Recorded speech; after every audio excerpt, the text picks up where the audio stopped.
chassidut.org. Deux occasions, il a raconté que sa mère, elle faisait Mesurut Nefesh pour répondre Teres Arsides, parce que dans l'endroit où son mari il était exilé, le père de Rebbe, il n'y avait pas d'oncle.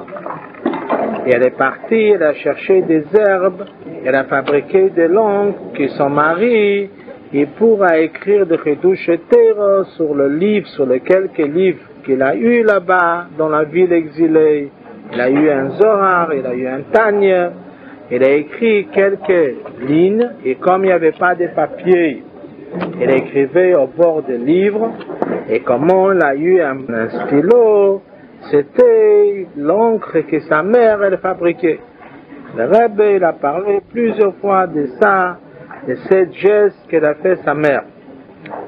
Et le Rebbe il a raconté encore dans une autre sikha que quand la Rebbetzin elle était encore jeune, quand elle était encore avant le mariage, et elle se trouvait chez son père, là-bas à Nikolaïev, il arrivait à Maimer.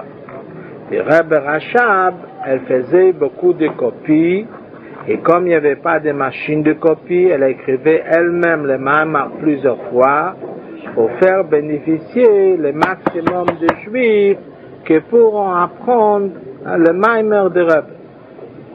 Ça, c'est des sikhs de Rebbe. Que le Rebbe nous parle, le Rebbe nous raconte. Et dans ce cas-là, on peut dire, comme Rabbi a raconté une fois une histoire,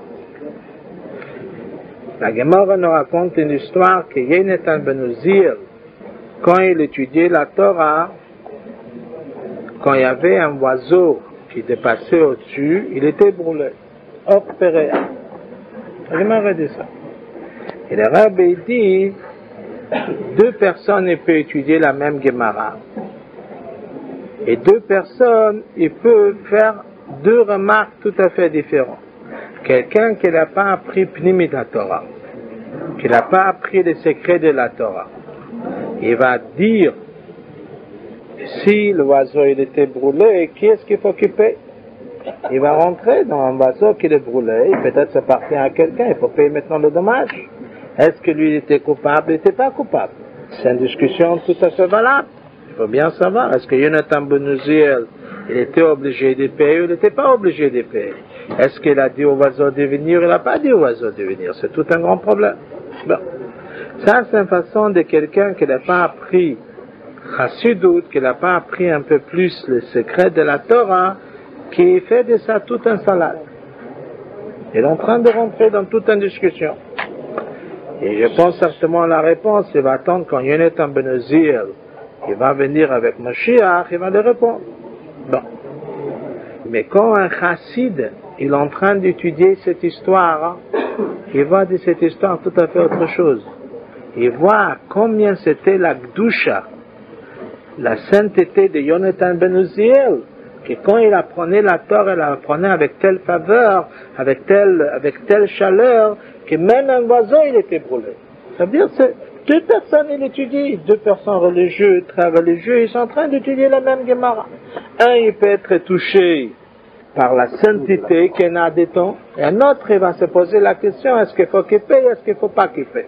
Et ça, c'est l'histoire que le Rebbe a racontée. La même chose aussi, qu'on est en train de raconter l'histoire, que la Rebbetzin, elle a copié des Mamarim.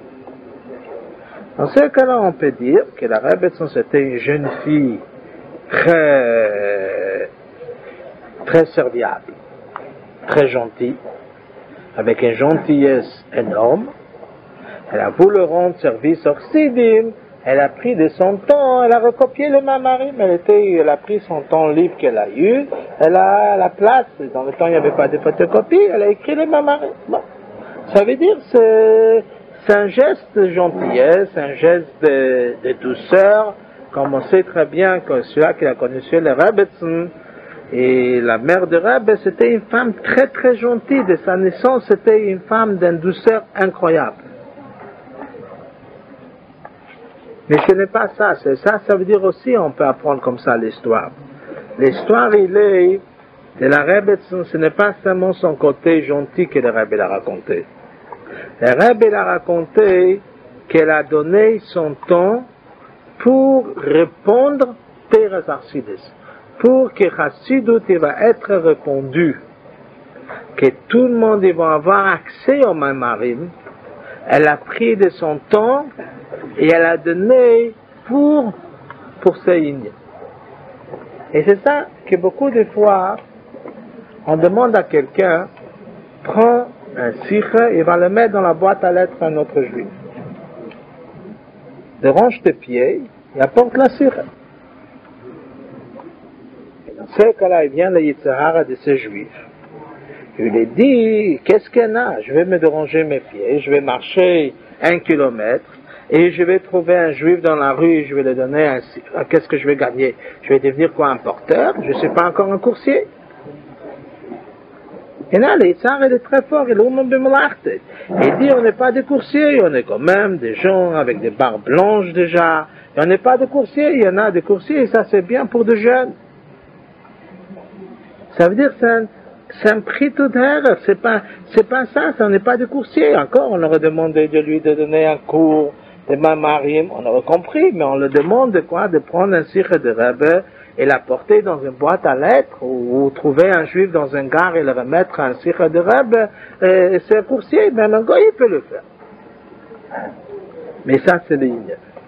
Et Inyan, il est que la mère de Rebbe, pour elle, c'était Nigéa, qui dit Sidim, il va apprendre Sidis. Ça, c'était sa vie. Sa vie, c'était, elle était éduquée chez son père, que c'était un chossid, et dans ce cas-là, elle savait que le monde entier devait apprendre Sidis.